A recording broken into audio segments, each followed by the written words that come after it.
nosotros tomamos la decisión de inclinar nuestros oídos a tu voz, de inclinar nuestros oídos a tu palabra. Estamos atentos a lo que el Espíritu Santo pueda hablarnos en esta hora. Tenemos el privilegio de ser enseñados por ti. Gracias, papá bueno. Aleluya, dele gracias. Dele gracias por un momento, Él es bueno siempre. Aleluya. Gracias, papá. Gracias, papá. Oh, gloria. Gracias. Creo que la palabra es sembrada en buena tierra. Creo que la palabra produce resultados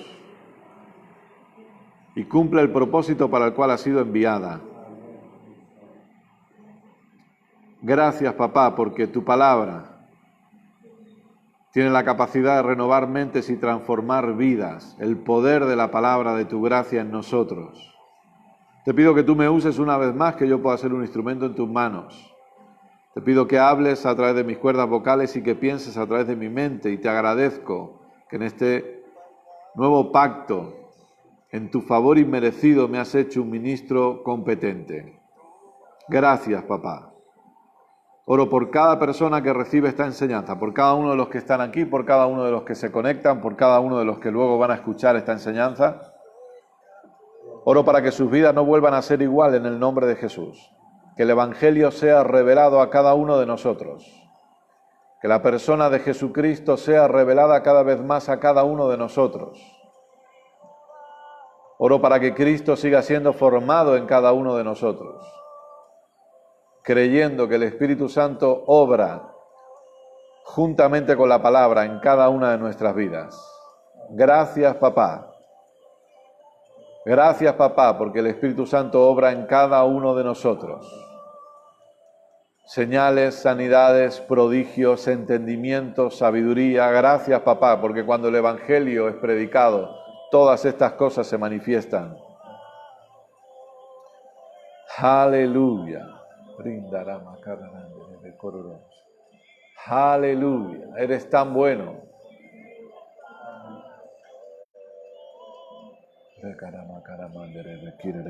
Eres tan bueno. Oh, gracias, gracias, gracias. A ti sea la gloria siempre, papá. A ti sea la gloria siempre. Nadie hay como tú. Oh, gracias. Porque tu bendición habita en nosotros. Somos portadores de tu bendición. Gracias, Padre. Aleluya. Amén. Diga conmigo, gloria a Dios. Gloria a Dios. Diga conmigo, Dios es bueno. Dios es bueno. Amén. Muy bien, pueden tomar asiento. Muchísimas gracias a todos por estar aquí en esta hermosa tarde. ¿Cómo están? ¿Bien? ¿Menos acalorados o qué? ¿No? ¿No menos acalorados? ¿No? ¿No ha refrescado un poquito, aunque sea? Porque ha hecho mucho calor, ¿eh? Bueno, como decía, gracias a todos por estar aquí. Sean todos muy bienvenidos. Gracias por acompañarnos en este domingo y obviamente a todos los que están conectados. Les invitamos a que no solamente estén atentos a lo que Dios va a hablarle hoy. Recuerden que necesitan su Biblia, su libreta, su bolígrafo. Pero también les invitamos a que puedan compartir la enseñanza de hoy. Creemos firmemente que es una buena noticia, una enseñanza que va a transformar vidas. Así que les invito a que simplemente con un clic puedan darle al botón de compartir y que otras personas puedan ser edificadas y beneficiadas con este maravilloso evangelio que estamos compartiendo, que es el evangelio de nuestro Señor Jesucristo. Así que gracias a todos por acompañarnos en diferentes lugares. Les mandamos un fuerte abrazo desde aquí. Y les pedimos que estén bien atentos porque seguro, segurísimo, esta palabra va a transformar sus vidas. Amén. Y aquí también. Gracias por su entusiasmo. Muy bien. ¿Van a estar atentos aquí también? Amén. Amén. Gloria a Dios. Perfecto. Vamos a ponernos en marcha. Y seguimos hablando, obviamente, acerca de el único evangelio, ¿sí? Y es el evangelio de nuestro Señor Jesucristo, que se puede denominar, como venimos diciendo semana tras semana, como el Evangelio del Reino, el Evangelio de la Gracia, el Evangelio de la Paz y obviamente el Evangelio de nuestro Señor Jesucristo. Un Evangelio que no acepta mezclas, un Evangelio que es puro, un Evangelio que produce resultados en la vida de la persona que ninguna otra cosa podría producir. Es por eso que nosotros decimos, yo hablaba con un compañero de trabajo porque él siempre me dice que soy un religioso y yo siempre le digo que yo no soy religioso y él me dice, pero si crees en Dios eres religioso. Digo, no soy religioso, porque la religión ata, la religión te pone normas, te pone reglas. La religión siempre te está diciendo lo que puedes hacer y lo que no puedes hacer. Y yo lo que estoy viviendo es la vida de Cristo en mí. Es totalmente diferente a una religión. Es por eso que decimos que el Evangelio produce en la vida lo que nada más puede producir. Ninguna religión produce en el ser humano lo que el Evangelio produce. Por eso que el Evangelio tiene que ser predicado y tiene que ser enseñado sin mezclas, sin religión. 0% de religión, 100% Evangelio puro. Amén. Porque, repito, es el Evangelio lo que tiene poder para transformar vidas. ¿Se acuerda lo que decía Pablo en Romanos capítulo 1? Porque no me avergüenzo ¿de qué? Del Evangelio. ¿Y por qué? Porque es poder de Dios para salvación. Es poder de Dios, es dunamis para sozo o soteria, son las palabras en griego. Poder es dunamis, que de ahí nace la palabra dinamita, y salvación es sozo o sotería, que significa ser libre del pecado original y de todas las consecuencias del mismo. Es por eso que la semana pasada hacíamos diferencia entre los pecados y la naturaleza de pecado, y es necesario que nosotros entendamos que lo que Jesús vino a solucionar es la naturaleza de pecado. A veces la gente, si no escucha todo el contexto de la serie o todo el contexto de la enseñanza, quizás usamos expresiones que les pueden golpear, pero a Dios no le preocupa el asunto de si alguien comete un pecado o no comete un pecado. Dios no está en ese asunto. A Dios lo que le preocupaba, perdónenme que use esa expresión, pero es para que la entendamos nosotros, porque obviamente Dios no se preocupa, pero a Dios lo que le ocupaba era el ver la naturaleza de pecado del ser humano, no las acciones. Las acciones no son un problema para Dios. Lo que es un problema es la naturaleza. Y por eso que Dios vino a solucionar tanto el problema de la naturaleza como el problema de las acciones, porque recuerde, y en ningún momento estamos diciendo que pecar es bueno o que podemos pecar todo lo que queramos en un sentido. Lo que estamos diciendo es que si se soluciona la naturaleza de pecado, se solucionan también las acciones de pecado. ¿Sí? Es por eso que usted y yo no queremos pecar, porque el pecado no nos satisface, porque estamos satisfechos en Cristo. El creyente no necesita un sistema de reglas y de normas. Por eso lo que Dios está hablando hoy, y es necesario que la Iglesia crezca en un entendimiento correcto de lo que Dios está hablando hoy, no son los 10 mandamientos. Lo que Dios está hablando, nosotros necesitamos entender dos cosas. ¿Qué es lo que Dios está hablando hoy y a quién Dios le está hablando hoy? Y a veces esas dos, obviamente necesitamos entender más cosas, ¿no?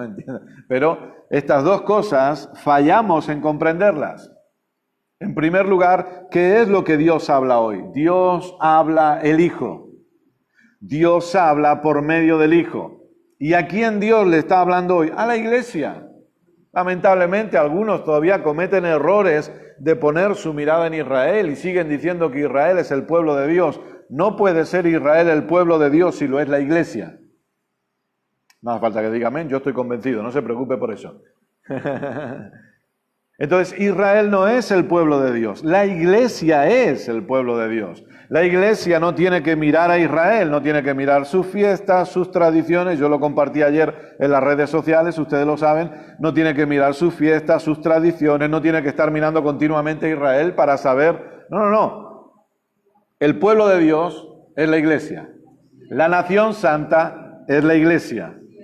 El cuerpo de Cristo es la Iglesia. Quien tiene autoridad hoy es la Iglesia. Y a quien Dios le está hablando hoy es a la Iglesia. Eso es así.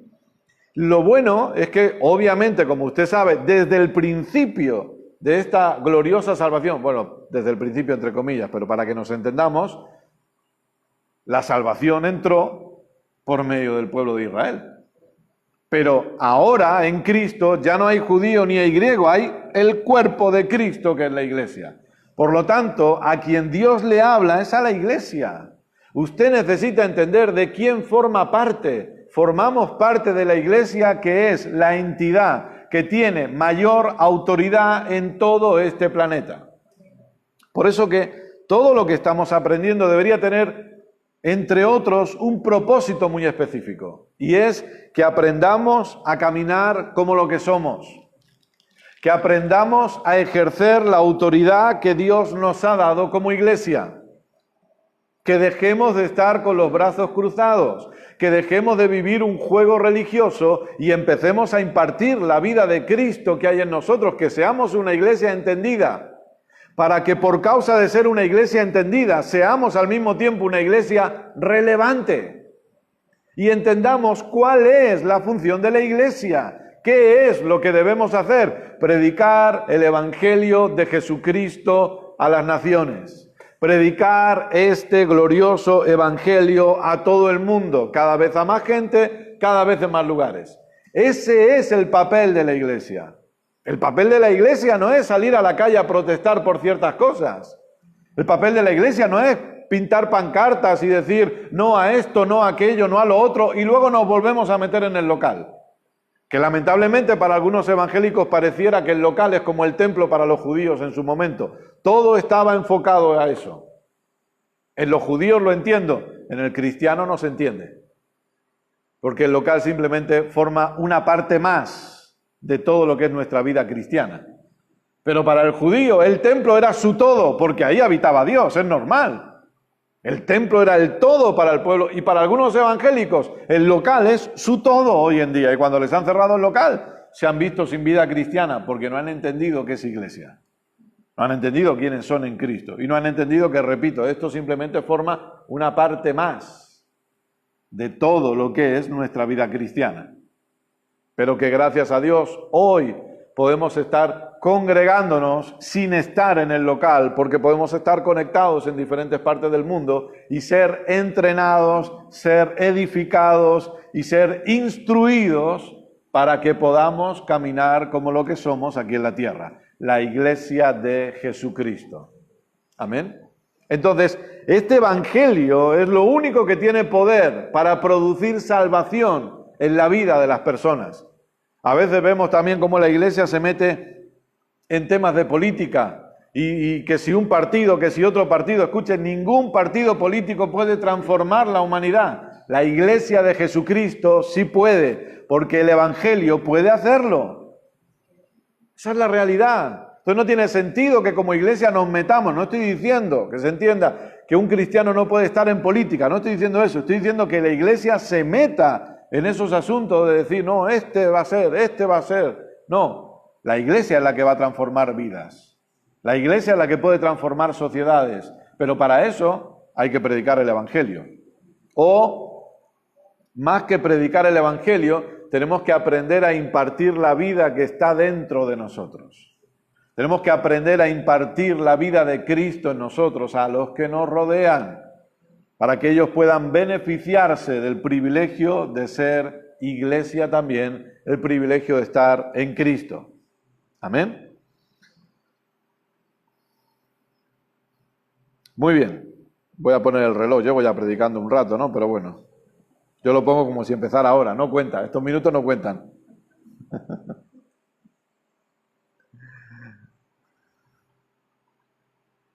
Hebreos, abra su Biblia conmigo en Hebreos, por favor. Estamos hablando de el evangelio produce seguridad.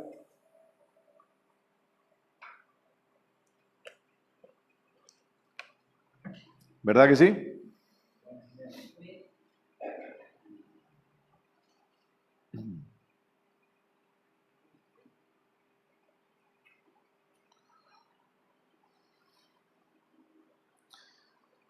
Y hemos visto que el evangelio produce seguridad de nuestra salvación.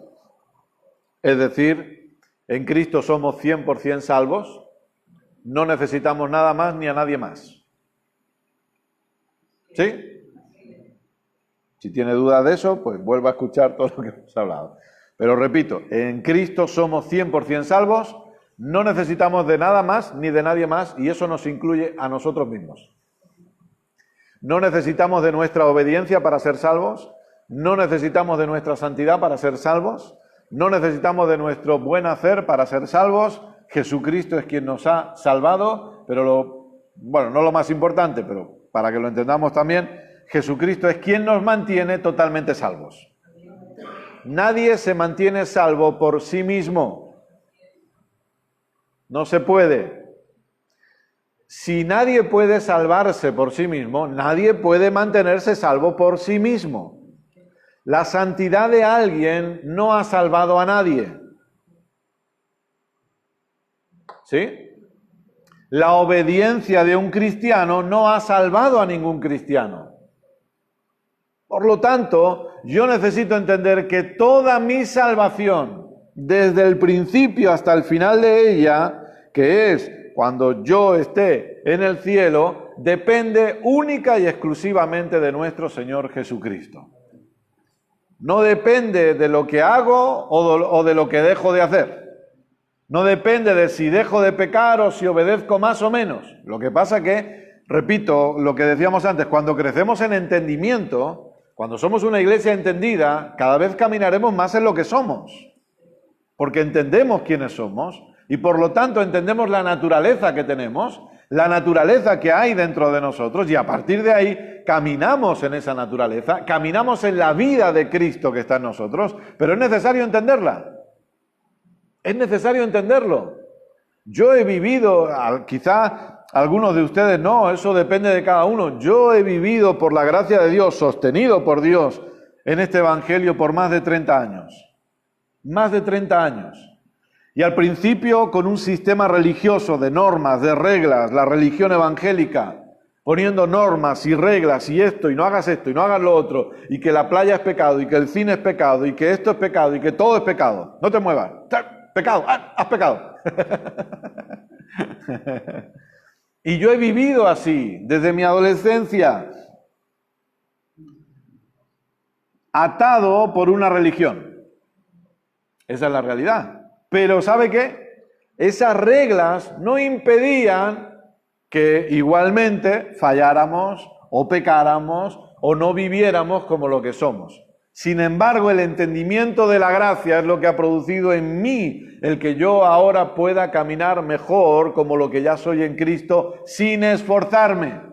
Porque antes era el esforzarme y luego venía la condenación porque me esforzaba por hacer las cosas bien y de repente en un día que me pilló de malas, hice la cosa mal. Pero ahora, por causa del entendimiento que estamos recibiendo, gracias a Dios, caminamos en lo que somos sin esfuerzo. Porque entendemos quiénes somos. Ya no necesitamos una religión. ¿Se acuerda lo que estamos estudiando de Abba Padre? Ya no estamos bajo ayo, o no somos niños, que estemos bajo un cuidador que te esté diciendo, no metas los dedos en el enchufe, no metas los dedos en el enchufe, no cruce. No, ya no hay ayo, porque ahora somos hijos. ¿Sí? Bajo la ley siguen siendo niños que necesitan cuidadores, y eso era el pueblo de Israel, obviamente. Bajo la gracia somos hijos maduros, que somos guiados por el Espíritu Santo. Y que el Espíritu Santo es quien nos dicta, quien nos guía, quien nos enseña qué debemos hacer y qué no debemos hacer bajo su guianza, qué es lo que nos conviene y qué es lo que no nos conviene bajo su dirección. Amén. Hebreos capítulo 8. El siguiente punto que estábamos viendo es la seguridad que tenemos de que en todos, diga conmigo, todos. Muy bien. ¿Cuántos? Todos. Nuestros pecados han sido perdonados. La persona que está en Cristo no es una persona que necesita todavía ser perdonada por Dios. La persona que está en Cristo ha sido totalmente perdonada por Dios. De hecho, todo el mundo ha sido perdonado por Dios, solo que hay algunos que reciben ese perdón, aceptan ese perdón y hay otros que no. ¿Sí? Lamentablemente los que rechazan ese perdón son condenados, no porque Dios los condena, porque hay gente que dice, si Dios es tan bueno, ¿por qué iba a mandar a alguien a la condenación? ¿O por qué iba a mandar a alguien al infierno? Es que Dios no manda a nadie al infierno. Es que Dios no hace que nadie se pierda. Es la propia persona la que toma la decisión de no creer en Él. Pero no es culpa de Dios eso. No, Dios ha puesto la salvación a favor de todo el mundo. Dios no hace acepción de personas.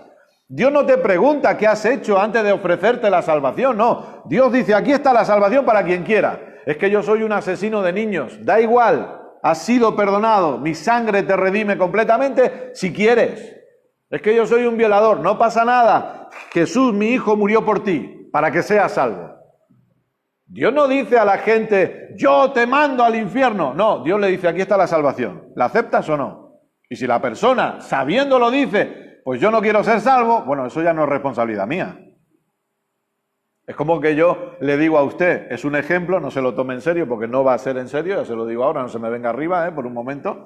Como que yo le digo a usted, mire, aquí tiene, yo le doy 500 euros, suyos son. Y usted dice, no los quiero. Y usted no tiene para pagar una factura de luz, por ejemplo, ¿no? Y le cortan la luz. Y entonces la persona dice, me han cortado la luz por culpa de Kenneth.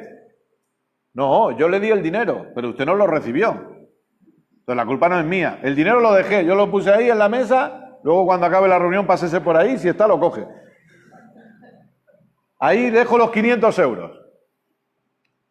Y yo le digo, aquí los tiene, lléveselos. Ahora, si usted no se los lleva, Dios ha puesto la salvación para todos, para todos.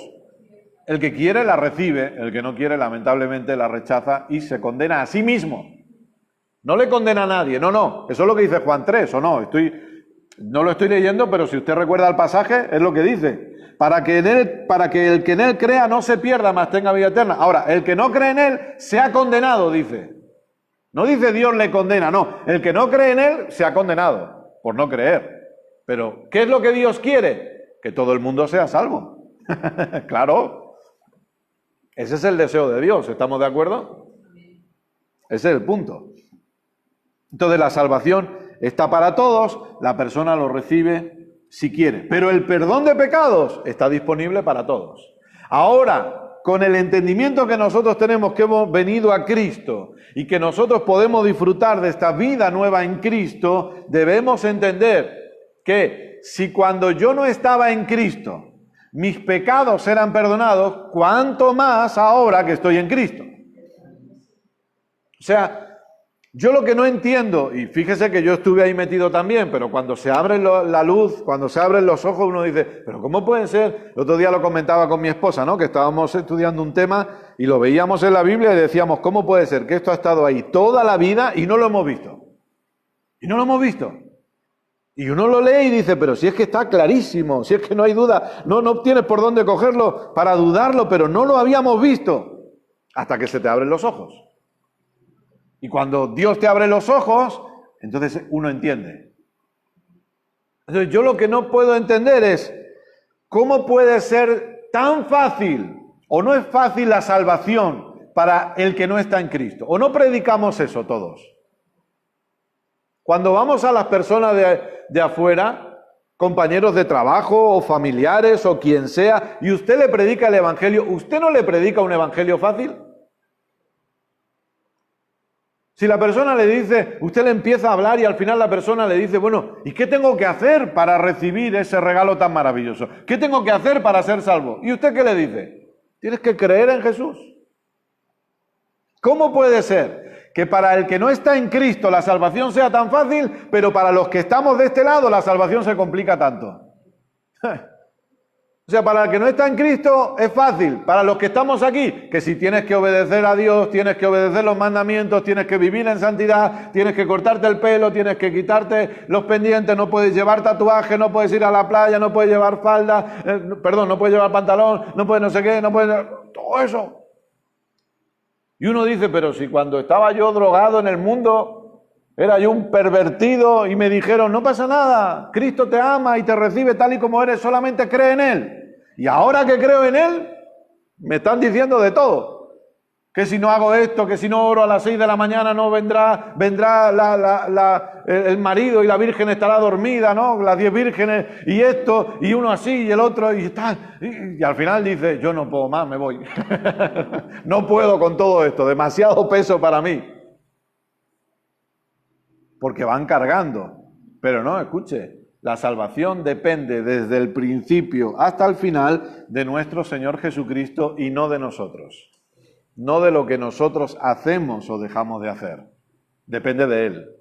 Depende de su perfecta obediencia, depende de su perfecta santidad, depende de su perfecto sacrificio por amor a cada uno de nosotros. Nada más. ¿No son buenas noticias eso? Por eso hablamos de la seguridad del perdón de todos nuestros pecados. Pero es que yo a lo mejor el miércoles peco. Bueno, pero Dios ya le perdonó. Hombre, espero que usted no planifique sus pecados, ¿no? Entiendo que usted no tenga en su agenda, el lunes tengo que comprar pan, comprar tal, el martes tengo que hacer y el miércoles robar en la panadería. Espero que usted no planifique sus pecados, ¿no? El jueves tengo que mentirle a este. Pero ¿qué pasa si peco el miércoles? Que Dios ya le ha perdonado. Bueno, pero Dios me perdonará si me arrepiento. No, porque el perdón no está basado en lo que usted haga, está basado en el amor de Dios hacia usted y en lo que Él ha hecho. Su arrepentimiento no trae perdón sobre su vida. El perdón es lo que hace que usted se arrepienta. Es diferente. Es diferente.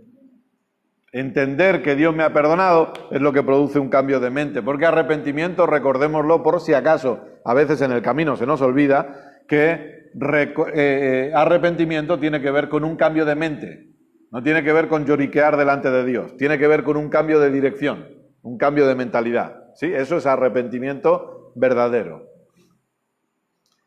Hebreos capítulo 8.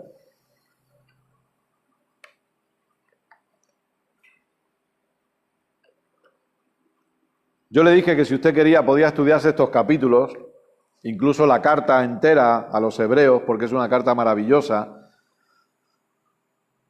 donde el autor de esta carta, que no sabemos quién es porque la Biblia no nos lo define, pero obviamente fue inspirado por el Espíritu Santo, viene desde el verso 1 del capítulo 1 estableciendo bien claro lo que hablábamos al principio de la enseñanza. ¿Qué es lo que Dios habla hoy? Bueno, Dios nos habla por medio del Hijo.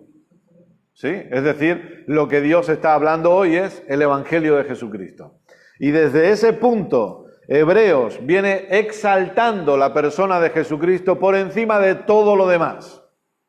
Viene exaltando la persona de nuestro Señor por encima de los profetas, de los padres. Yo sé que a veces nosotros al leerlo, si no lo hacemos con lo hacemos con nuestra forma de pensar, sin ninguna duda, pero la mentalidad judía respecto a sus padres le tienen un respeto extremo a sus padres. Entonces, cuando la Biblia hace que Jesús esté por encima, está dejando bien claro que está por encima de todo lo que a esa persona le importa. Porque la carta a los hebreos está escrita a judíos. ¿Sí? Y eso también tenemos que entenderlo, porque a veces la mala interpretación de las Escrituras, que es lo que se denomina la eisegesis, viene por una falta de conocimiento de saber a quién le está escribiendo la carta. Cuando no se entiende a quién se le está escribiendo, o cuando nosotros comenzamos a hacer ciertas cosas y cogemos una alegoría por aquí y otra alegoría por allá, y estamos haciendo una eisegesis, una terrible interpretación de las Escrituras, cuando nuestro deber es hacer una exégesis, que es la correcta interpretación de lo que estamos leyendo. ¿Sí? Entonces, aquí yo veo que le está escribiendo a judíos. Y a los judíos les empieza a decir, o sea, analícelo bien, porque piense que ellos llevan más de 1500 años viviendo bajo un sistema de ley, donde ese sistema se ha establecido como 613 leyes o mandamientos que tienen que cumplir, resumidos en los 10 grandes mandamientos, junto con un sistema de sacrificios, es decir, derramamiento de sangre inocente. Más de 1500 años practicando eso continuamente. En esos 1500 años usted tiene libros históricos en la Biblia que usted ve que hay momentos donde el pueblo de Israel está súper bien con Dios y el pueblo de Israel está súper mal con Dios. Por eso usted ve que van en cautividad, etcétera, etcétera, etcétera. ¿Sí? Hebreos, empieza el autor y nos dice, Jesús está por encima de los profetas antiguos, está por encima de los padres, está por encima de los ángeles, está por encima de Moisés. Ahí empieza la cosa a ponerse seria. Está por encima incluso de Josué, está por encima de los sacrificios, está por encima de la ley. Ojo, está por encima del templo. Escuche, el templo para los judíos era su todo. El cielo para los judíos era el templo. Era su todo. Y eso necesitamos entenderlo. Que el templo todavía está en pie cuando esta carta está escrita. Entonces, viene hablando de todo eso y diciendo, escuchen, Jesús está muy por encima de todo eso. Y les dice que ahora estamos en un mejor pacto. Usted lo tiene en el capítulo 7. Y aquí lo vamos a leer también. ¿Lo tiene Hebreos 8:1? Ahora bien, es decir, después de lo que venimos hablando, el punto principal de lo que venimos diciendo es que tenemos tal sumo sacerdote, el cual se sentó a la diestra del trono de la majestad en los cielos, ministro del santuario y de aquel verdadero tabernáculo que levantó el Señor y no el hombre, porque todo sumo sacerdote está constituido para presentar ofrendas y sacrificios, por lo cual es necesario que también éste tenga algo que ofrecer. Así que, si estuviese sobre la tierra, ni siquiera sería sacerdote, habiendo aún sacerdotes que presentan las ofrendas según la ley. ¿Ve? El templo estaba en pie porque todavía dice, habiendo aún sacerdotes que están presentando las ofrendas según la ley. La ley está en marcha todavía. La ley está activa. ¿Pero activa para quién? Para los judíos. ¡Ojo! ¿Para todos los judíos?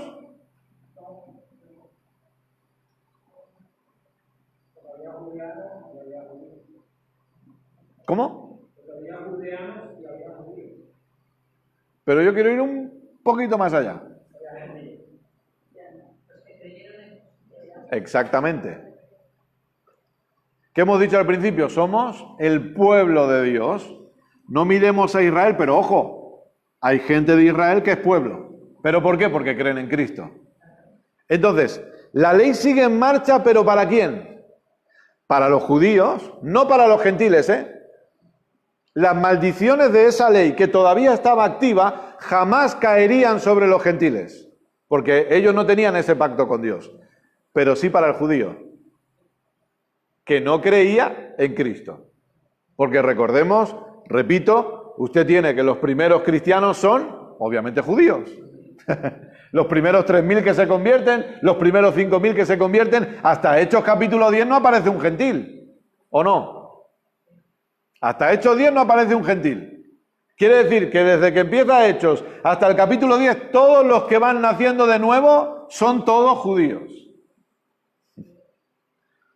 Entonces, aquí dice que todavía hay sacerdotes que están todavía presentando sacrificios, obviamente, según la ley, porque la ley está vigente todavía, los cuales sirven a lo que es figura y sombra de las cosas celestiales, como se le advirtió a Moisés cuando iba a erigir el tabernáculo, diciendo, mira, haz todas las cosas conforme al modelo que se te ha mostrado en el monte. Pero ahora, aquí hay un pero ya, pero ahora, tanto mejor ministerio es el suyo, es decir, el ministerio de nuestro sumo sacerdote, quien es Jesucristo, es, ¿cómo? Es mejor.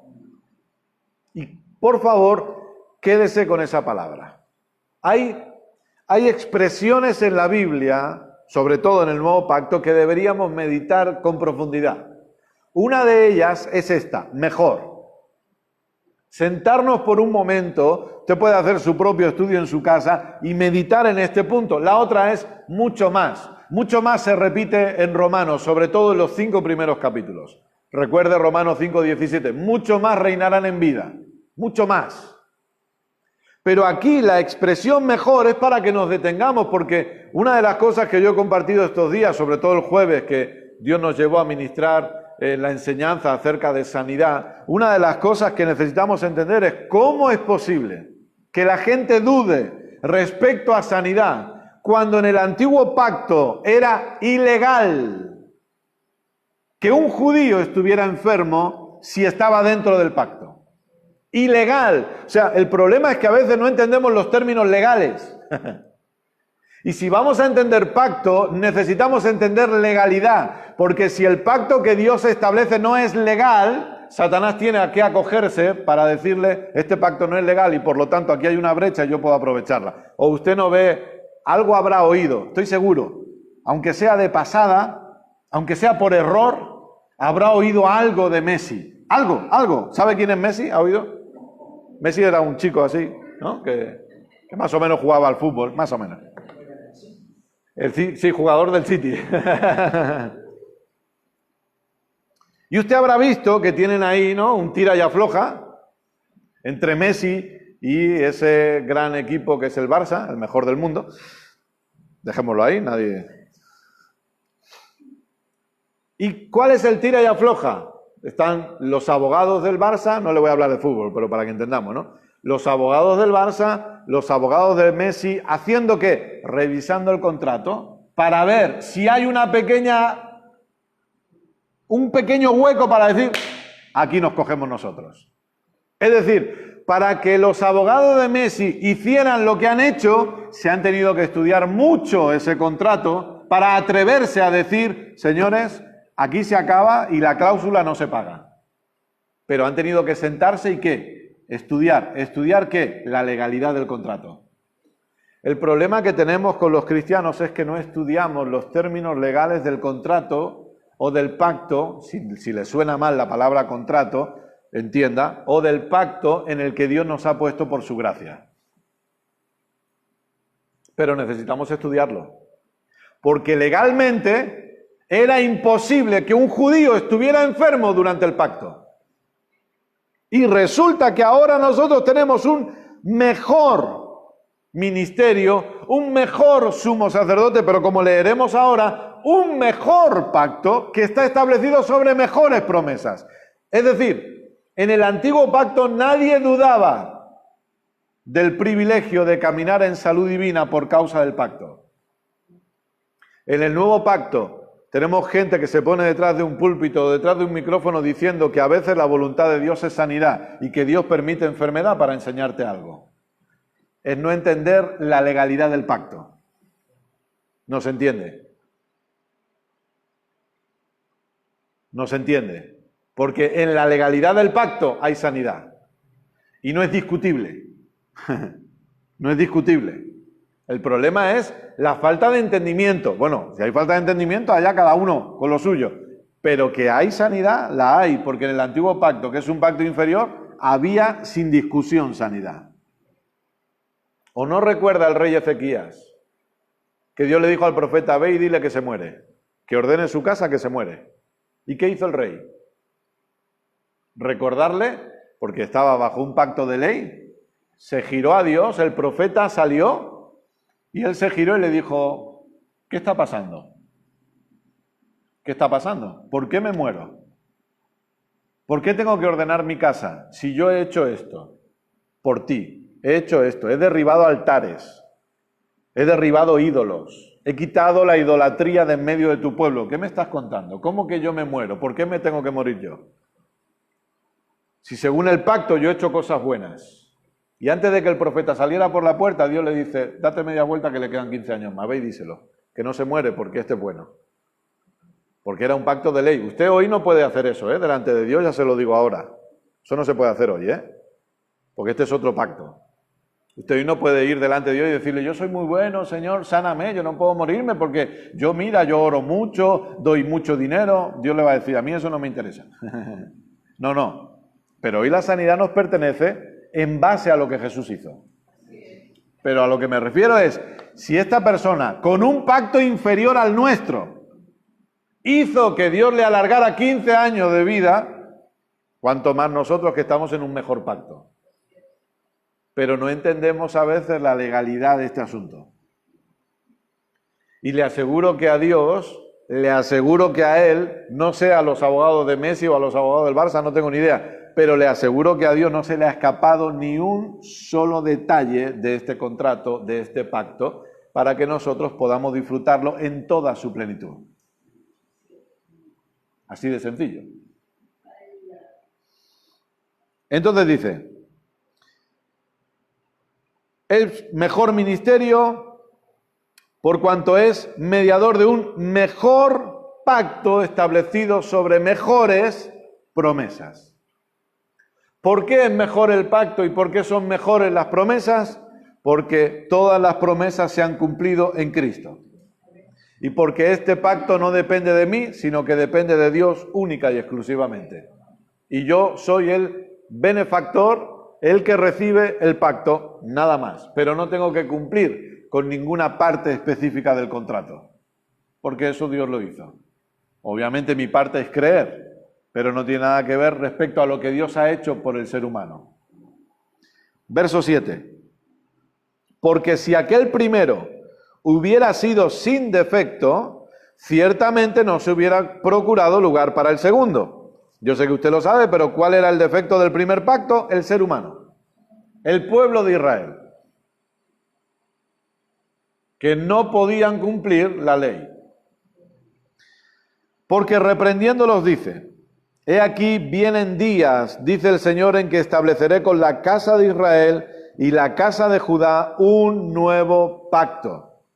No como el pacto que hice con sus padres el día que los tomé de la mano para sacarlos de la tierra de Egipto, porque ellos no permanecieron en mi pacto y yo me desentendí de ellos, dice el Señor. Recordemos, términos del antiguo pacto, era muy sencillo.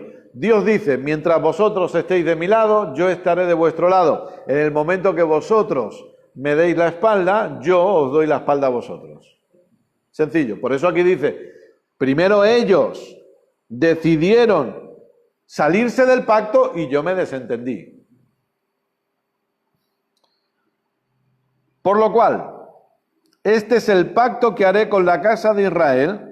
Después de aquellos días, dice el Señor, pondré mis leyes en la mente de ellos y sobre su corazón las escribiré.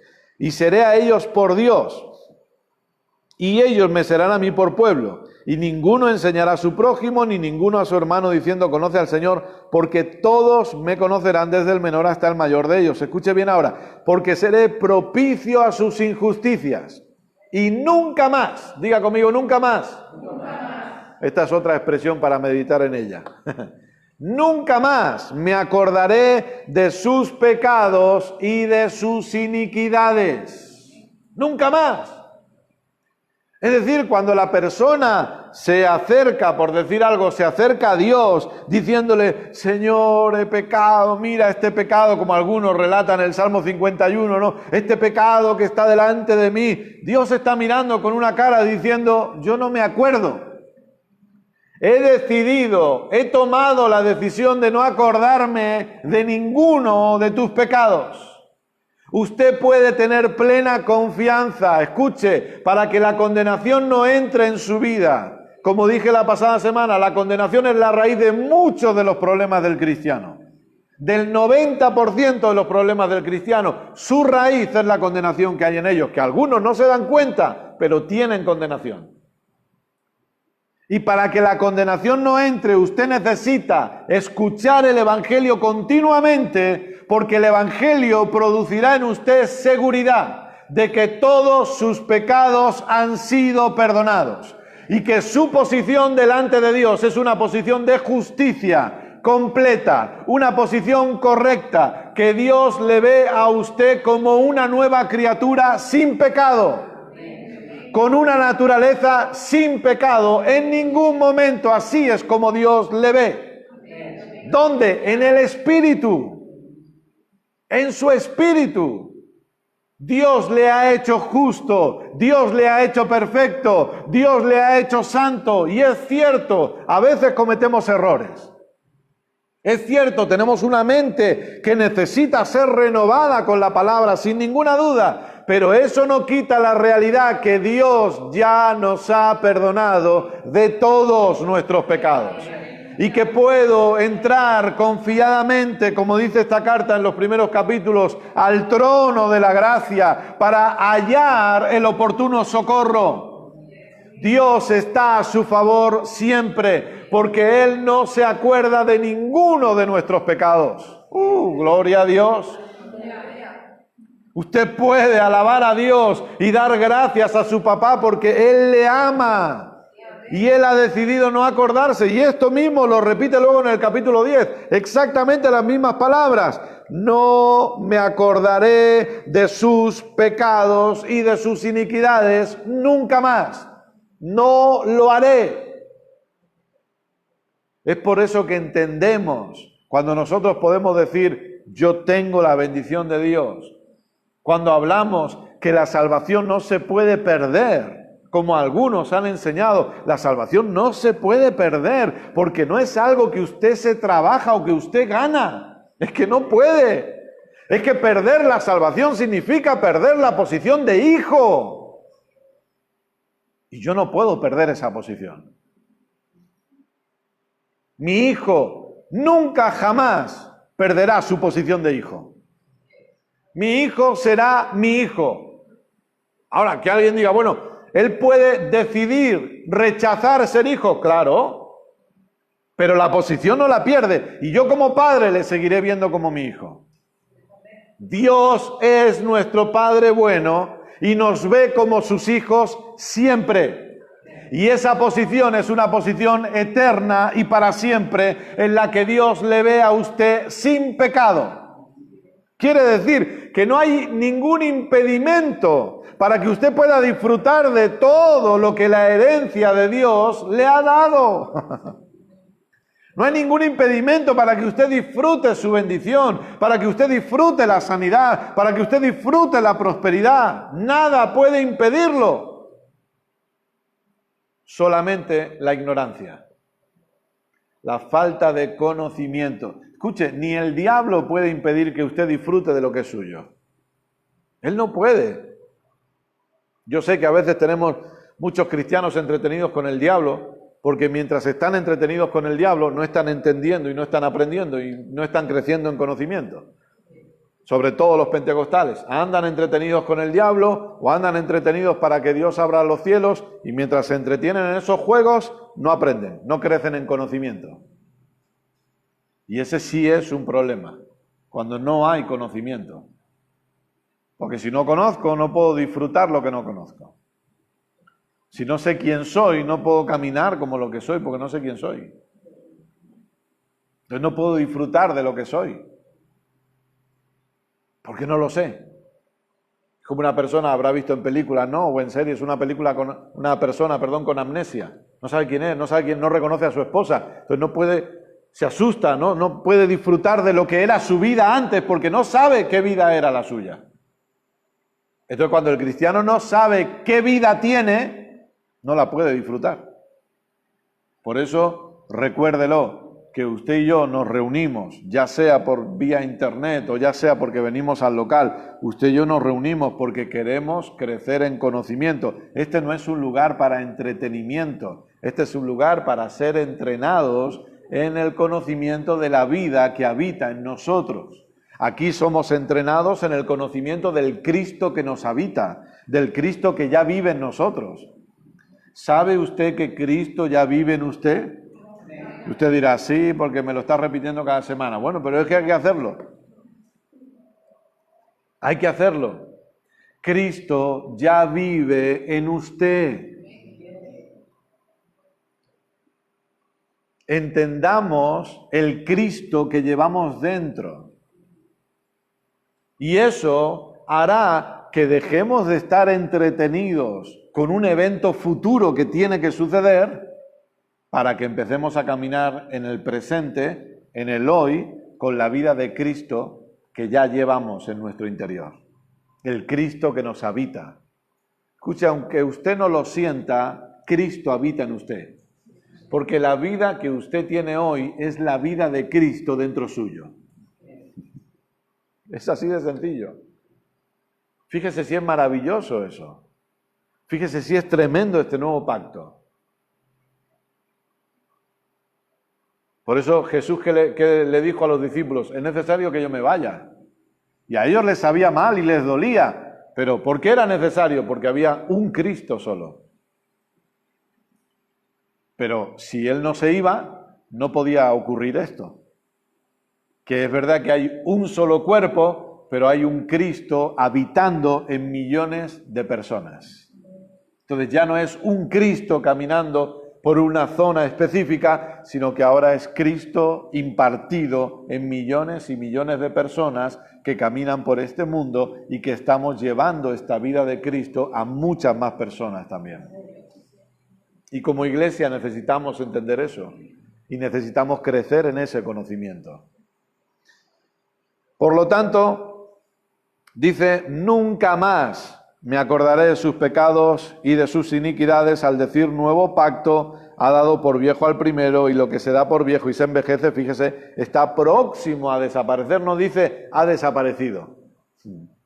¿Ve? No dice ha desaparecido, no está diciendo el antiguo pacto ha desaparecido, no, está diciendo está por desaparecer.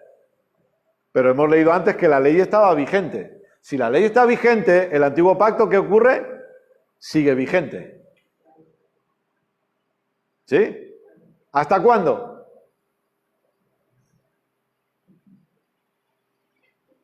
¿Hasta cuándo siguió vigente el antiguo pacto? Hasta el año 70, cuando el templo es destruido y la ley ya no se puede cumplir de ninguna de las maneras. Porque no hay un lugar donde se ofrezcan los sacrificios de animales. Y ahí sí se acaba el antiguo pacto para todos. Para nosotros nunca existió. Cuando digo nosotros me refiero a los que somos gentiles. Para nosotros nunca existió, pero para el pueblo de Israel acabó cuando el templo es, no solo el templo, sino la ciudad de Jerusalén es totalmente destruida. ¿Sí? Y ahí finaliza. Pero escuche, para usted y para mí, nosotros desde el primer momento en la cruz, en el Tetelestai, se da inicio a ese pacto para nosotros, que es el mejor pacto, que permite que todos, absolutamente todos, tengamos acceso a esta gloriosa salvación y podamos disfrutar de este maravilloso evangelio. ¿Sí? Avanzamos un poquito más. Obviamente en este punto no me entretengo porque lo estamos tocando los jueves, pero ¿qué produce seguridad el evangelio? La seguridad de nuestra posición de hijos. Somos hijos de Dios. No lo somos a ratos. No lo somos de forma intermitente. Somos hijos de Dios 24 horas al día, 7 días a la semana, siempre y continuamente. Dios es nuestro Abba, es nuestro papá, que nos ama incondicionalmente. Y cuando usted escucha el Evangelio le dará seguridad de su posición de hijo. No tendrá dudas. No será que a veces soy hijo, a veces no.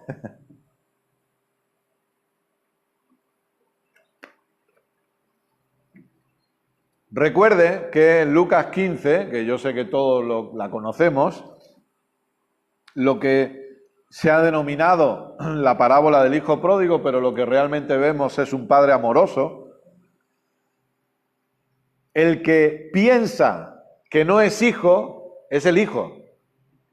Pero el padre nunca dejó de pensar en su hijo. Aunque el padre fue traicionado por el hijo, aunque el padre produjo vergüenza a la familia, aunque según la ley, con la ley en la mano, ese padre, si volvía a encontrarse con su hijo, tenía que apedrearlo y matarlo, por la vergüenza que le había dado a su apellido, ese padre, que Jesús nos revela en Lucas 15, jamás dejó de pensar en su hijo, como su hijo.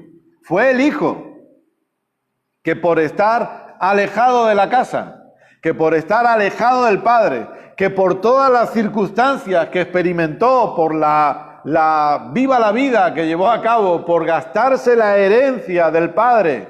Fue el hijo en medio de los marranicos, los cerditos, comiendo las algarrobas de los cerdos. Fue él el que pensó, voy a ir a mi casa, a casa de mi padre, voy a ir a casa de mi padre. Y le voy a decir, sé que no soy digno de ser tu hijo. Pero eso lo pensaba él, no el padre, él. Sé que no soy digno, pero por lo menos acéptame como uno de tus jornaleros. Y así es como algunos cristianos se ven hoy, como servidores de Dios, pero no como hijos. Sin embargo, el padre amoroso ni le dejó acabar su discurso. Le escuchó un par de palabritas y le dijo, olvídate de todo, tú eres mi hijo. Nunca has dejado de ser mi hijo. El Evangelio le revela que usted es hijo siempre. ¿Que podemos equivocarnos? Sí. ¿Que podemos hacer cosas mal? Lamentablemente sí. Pero que siempre seremos hijos, siempre. Y eso es seguridad. Pablo dice, somos hijos de Dios. No hay más. Y obviamente, venga Romanos 8, vamos a leerlo aunque sea un momentito, pero esto ya le digo que lo tocaremos más los jueves, sin ninguna duda. Esto sí lo vamos a desarrollar más los jueves. Romanos 8:14.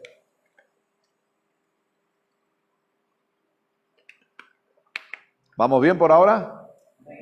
Todos los que están conectados, ¿vamos bien? ¿Están bien ahí? Con su Biblia, libreta, están anotando, siguiendo todo. Romanos 8:14. Dios es bueno siempre. ¿Lo tiene? Dice así, porque todos los que son guiados por el Espíritu de Dios, estos son hijos de Dios, pues no habéis recibido el espíritu de esclavitud para estar otra vez en temor, sino que habéis recibido el espíritu de adopción por el cual clamamos, Abba, Padre. El Espíritu mismo da testimonio a nuestro espíritu de que somos hijos de Dios. ¿Sí? Verso 17. Hemos dicho, el Evangelio produce seguridad de hijos, y si produce seguridad de hijos, produce también seguridad de herencia. Herencia. Usted no solo es hijo, sino que por ser hijo también es heredero. ¿Sí? Y lo vamos a leer, Romanos 8, 17. Y si hijos, también herederos. Herederos de Dios y coherederos con Cristo, si es que padecemos juntamente con Él, para que juntamente con Él seamos glorificados. Fíjese, somos hijos y herederos. Escuche, la herencia no se recibe por obediencia. La herencia no se recibe por vivir en santidad. La herencia no se recibe en base a nuestro comportamiento. La herencia va totalmente ligada a nuestra posición de hijos. Ahora, obviamente, podemos vivir toda la vida sin disfrutar la herencia. Eso sí. O podemos empezar a disfrutar la vida disfrutando la herencia, porque la herencia ya es suya. Y herencia tiene que ver con cosas materiales, sí, en parte, pero sobre todo nuestra herencia es Cristo y es Dios. Y nosotros somos herederos de esta maravillosa salvación y del privilegio de poder disfrutar esta vida en Cristo. Pero la herencia ya está. Hay personas que piensan que uno va a heredar en base a lo que haga. No, no, no. La herencia viene por ser hijo. Si usted es hijo, usted es heredero. No hay más. Si no soy hijo, entonces no soy heredero. Pero si soy hijo, soy heredero. Dios lo tiene claro. La pregunta es si nosotros lo tenemos claro. Pero Dios sí. Ahora, como digo, esto no lo vamos a desarrollar porque esto lo desarrollaremos bien en la serie de los jueves, así que esto ya lo dejamos ahí. Seguridad de estar totalmente bendecidos. Efesios capítulo 1, verso 3.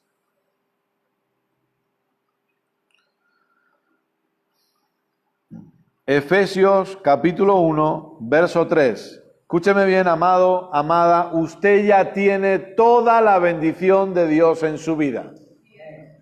Usted no tiene que esperar más bendición. No tiene que pedirle a Dios que le bendiga más. Señor, dame más bendición. Usted ya es una persona totalmente bendecida.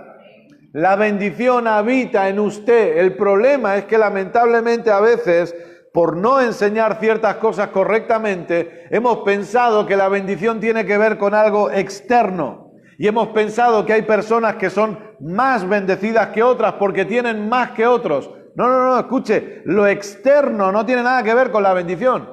Si usted lo estudia, y yo le invito a que haga el estudio si usted quiere, que usted haga, que se coja una concordancia y que usted busque la palabra bendición o bendecido o bendito en el nuevo pacto. Me refiero a partir de Romanos en adelante.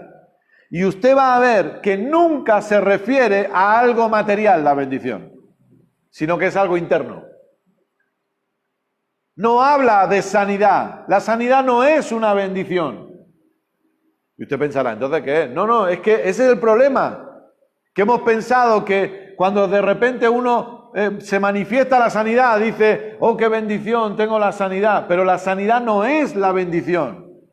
La prosperidad, un trabajo nuevo, Dios me ha bendecido con un trabajo nuevo. No, eso no es la bendición. La bendición es mucho más que eso. El problema es que hemos reducido el concepto bendición a un trabajo. Hemos reducido el concepto bendición a un coche nuevo. Hemos reducido el concepto bendición a un dinero o a una sanidad, etcétera, etcétera. Pero la bendición es mucho más alta que un trabajo nuevo.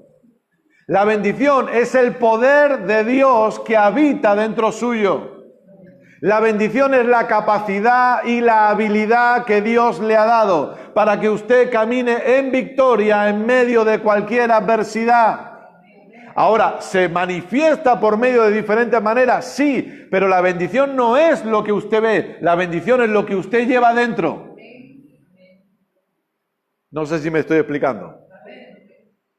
Entonces, usted necesita entender que independientemente de lo que vea, la bendición está en usted. Y que el diablo no le haga creer lo contrario. Usted puede mirar su vida y usted puede pensar, no parece una vida de bendición. No, pero es que no es cómo se ve, es lo que usted lleva.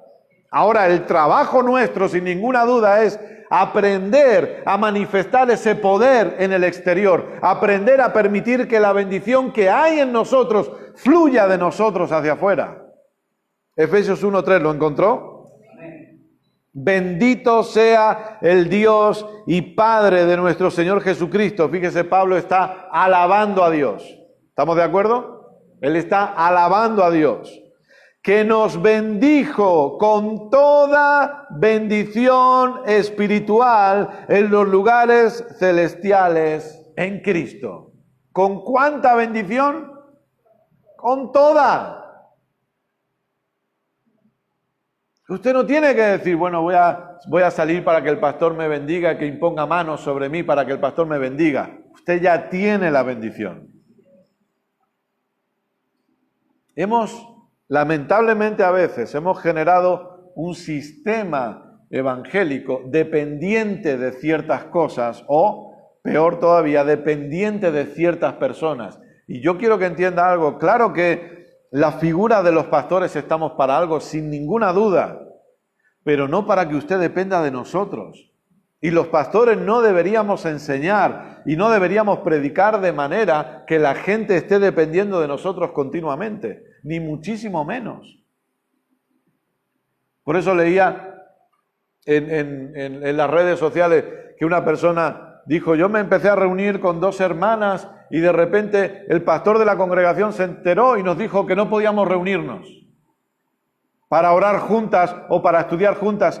Escuche, ¿en qué momento los pastores tenemos la autoridad para prohibirle a la gente que en su casa estudie si deberíamos estar promoviéndolo eso? Yo no tengo ningún problema en que usted estudie en su casa. De hecho, yo quiero que usted estudie en su casa. Y si usted se junta con 2 o 3 personas porque están estudiando un tema, me parece fabuloso, no hay ningún problema con eso. Porque los pastores debemos promover la madurez y el crecimiento de la iglesia. Y como dije los otros días, algunos el problema es que tienen inseguridad de que la gente sepa más que ellos. Pero, ¿dónde puede estar la inseguridad? No tiene sentido. Usted tiene que aprender a estudiar la Biblia en su casa. Y de la misma manera usted necesita entender que la bendición ya habita en usted. No necesita que impongamos las manos. Usted debe saber, escuche, si usted va a empezar un trabajo nuevo, sepa, la bendición va con usted. Está dentro suyo. Y se da cuenta que esto no tiene nada que ver con sentimientos o emociones, que no están mal los sentimientos o las emociones. El problema es que no creamos que hemos sido bendecidos porque no sentimos nada. O el problema es que salgamos de una reunión como esta diciendo, ¿cómo ha estado la reunión?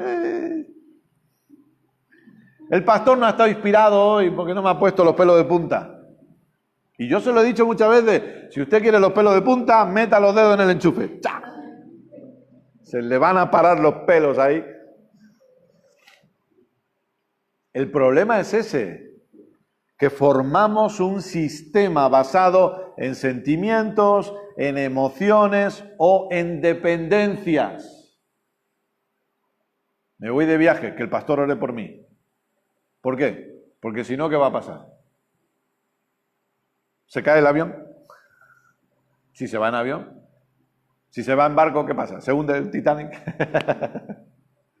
Que no está, escuche, quiero que me entienda, no está mal. El problema es que dependamos de eso. Y que una persona se vaya insegura porque alguien no le ha impuesto manos. O es como un predicador decía, a mí nadie me va a impedir que yo imponga manos para orar por los enfermos, por todo el tema del COVID ¿no?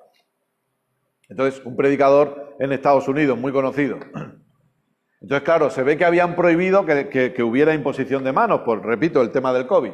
Entonces él decía, a mí nadie me va a impedir que yo imponga manos para orar por los enfermos. Entonces, ¿qué pasa? ¿Que los enfermos solo se sanan si ponemos las manos? Eso es lo que estamos fomentando. Este predicador tan conocido, con su arrogancia, lo que está promoviendo es, tú vas a ser sano cuando yo te imponga manos. Y como no me dejen imponerte manos, vas a seguir enfermo. No, señor.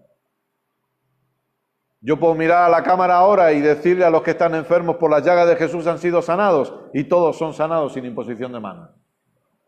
Porque no es la imposición de manos. La imposición de manos no sana a nadie. Nunca lo hizo. Nunca lo hizo. La cruz, la llaga de Jesús es la que ha sanado a todos los enfermos para siempre. Como la unción con aceite, la gente, uy, si no ungías con aceite, madre mía. Si no salías con todo el pelo pringado de aceite, y a lo mejor te comprabas un traje nuevo o una americana nueva y ese día había unción con aceite y de otra, pues yo no salgo tú. Porque ahora me van a pringar el traje con... Y se establece, oiga, y hay personas que se ofenden con esto y seguro que algunos se molestará, porque han establecido una doctrina de un verso, ojo, Santiago, un verso. Orad por los enfermos y ungirles con aceite.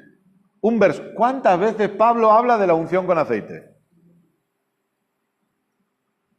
Entonces la pregunta que debo hacerme es, ¿de qué está hablando Santiago entonces? Pues resulta que Santiago en ningún momento hablaba de lo que los evangélicos han hecho por años. Santiago nunca ha dicho que para orar usemos el aceite. Jamás. Porque si usted se fija en el texto, dice, oren por los enfermos y únjanles.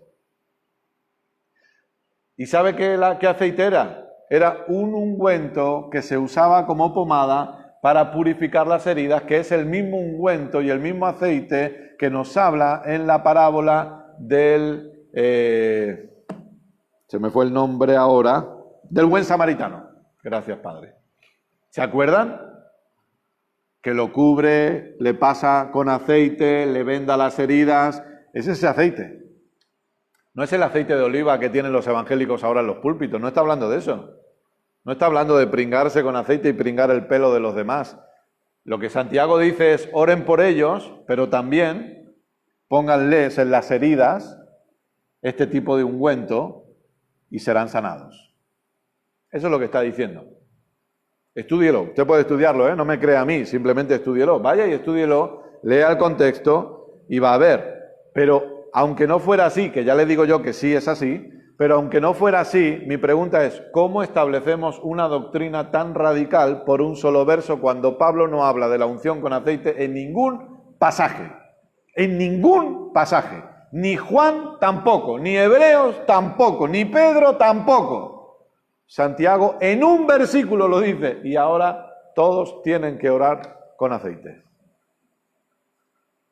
Y volvemos a lo mismo. Hacemos que los cristianos tengan fe en los símbolos en vez de que tengan fe en la obra consumada de Jesús. La sanidad no está en el aceite. La sanidad no está en la imposición de manos. La sanidad está en la obra consumada de Jesús. La sanidad está en el tetelestai. De manera que yo puedo orar por usted por teléfono y usted recibe su sanidad igualmente, porque la sanidad está en la obra completa de Cristo. Pero como decía, y acabo con esto, porque sinceramente no sé ni cuánto rato llevo predicando, ¿me lo puedes mirar, porfa? Échame una mano con eso.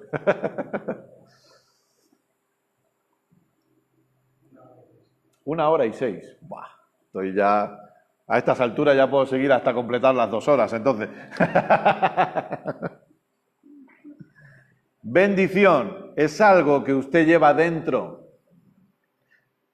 lo cual nos lleva a entender también que la bendición usted no la tiene que esperar de afuera. Nunca. No espere que la bendición venga de afuera, porque la bendición Dios la ha colocado dentro suyo. Usted es, como le he dicho más de una vez, un contenedor de la bendición. Usted es un portador de la bendición. Allí donde usted va, la bendición va con usted. Si usted va a viajar, la bendición va con usted. Si usted va a visitar a su familia, la bendición va con usted. Si usted va al trabajo, la bendición va con usted. Y usted puede ser de bendición a sus compañeros de trabajo. ¿Cómo? Impartiendo la vida de Cristo que lleva dentro. Impartiendo el poder de Dios que lleva dentro. Si usted tiene un compañero que está con algún dolor o alguna enfermedad, usted puede orar por él y se manifiesta la sanidad en ese cuerpo, porque usted lleva la bendición dentro suyo. Amén. Póngase de pie, por favor. Aleluya. Padre, queremos darte muchísimas gracias por tu amor incondicional, por seguir enseñándonos, por el privilegio de poder seguir aprendiendo. Papá, gracias por ser tan bueno con nosotros. Oro por cada persona que ha estado recibiendo esta enseñanza y creo que su vida no vuelve a ser igual después de lo que ha oído. Y te pido que el Espíritu Santo siga hablando y siga enseñando a cada uno de nosotros, por medio de la meditación en lo que hemos oído, por medio de los apuntes, por medio de volver a oír, que el Espíritu Santo siga obrando en nosotros juntamente con la palabra recibida. Gracias, papá, porque somos buena tierra y la palabra produce resultados en nosotros y cumple el propósito para el cual ha sido enviada. Papá, oro por cada uno de los que están aquí, por los que están conectados, dándote gracias por la bendición que habita en ellos, por la vida de Cristo que habita en ellos, porque se manifiesta sanidad en cada cuerpo y provisión en cada hogar en el nombre maravilloso de Jesús. A ti sea siempre toda la gloria y toda la honra. Gracias, papá, porque en esta semana experimentamos la bendición y aprendemos, entendemos a impartir la vida de Cristo que hay en nosotros a todos los que nos rodean. Gracias, papá, porque tú nos haces una iglesia entendida y una iglesia relevante allí donde vayamos. Gracias, papá, en el nombre de Jesús. Amén. Y amén. Gloria a Dios. Espero que hayan aprendido algo en esta tarde. Mandamos un fuerte abrazo a todos los que están conectados. Ya saben, Si quieren, compartan la enseñanza de hoy, por favor, para que otras personas puedan ser edificadas, y nos vemos durante la semana en las diferentes conexiones. Un fuerte abrazo y muchísimas gracias a todos por estar ahí. Les amamos.